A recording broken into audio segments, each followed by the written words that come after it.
আজি 28/9/2025 আজিৰ ৰাশিফল মেষ ৰাশি। আজি আধ্যাত্মিক জাগৰণ হ'ব, আত্মচিন্তন আৰু অন্তৰ্জ্ঞান প্ৰস্ফুৰিত হৈ উঠিব আৰু দান কাৰ্য সম্পন্ন হ'ব। বৃষ ৰাশিৰ আজি ধন সম্বন্ধীয় বা সম্পত্তি সম্বন্ধীয় কোনো ব্যক্তিৰ সৈতে মনোমালিন্য হ'ব পাৰে। ব্যৱসায়ত নতুন সংযোগৰ সম্ভাৱনা। মিথুন ৰাশি।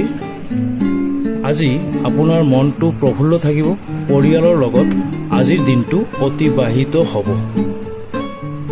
কৰ্কট ৰাশিৰ আজি আপোনাৰ মানসিক স্থিতি দুৰ্বল থাকিব, বহু অভাৱনীয় পৰিস্থিতিৰ সৃষ্টি হ'ব পাৰে, সৰু সৰু কথাত খং উঠিব পাৰে।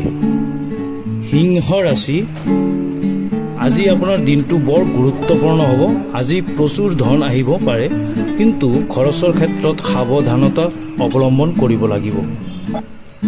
কন্যা ৰাশিৰ আজি আপোনাৰ মানসিক স্থিতি প্ৰবল হ'ব আৰু যিকোনো চিন্তা যোজনাবদ্ধতাৰে সম্পন্ন হ'ব।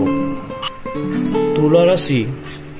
আজি ধন সম্বন্ধীয় কোনো সুযোগ আহিব পাৰে আৰু কোনো ঋণ বা কমিশ্যন লাভ কৰাৰ সম্ভাৱনা আছে।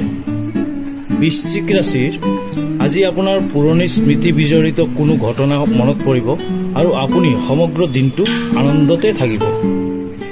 ধনু ৰাশিৰ আজি আপোনাৰ আয় বৃদ্ধিৰ সম্ভাৱনা আছে। হিচাপ বা জানি শুনি কোনো কাৰ্যত বিনিয়োগ কৰক। মকৰ ৰাশি। আজি নৱৰাত্ৰিৰ ষষ্ঠী। আজি আপোনাৰ মকৰ ৰাশিৰ জাতকৰ দিনটো মিশ্ৰিতভাৱে পাৰ হ'ব। আজি আপোনাৰ ধাৰ্মিকতা তথা পৰিয়ালৰ লগত শুভ দিন কাটিব। পৰিয়ালত কোনো মংগল কাৰ্য অনুষ্ঠিত হ'ব পাৰে। কুম্ভ ৰাশি। আজি নিজৰ কাৰ্য অত্যন্ত উৎসাহ আৰু আত্মবিশ্বাসৰ দ্বাৰা কৰিব।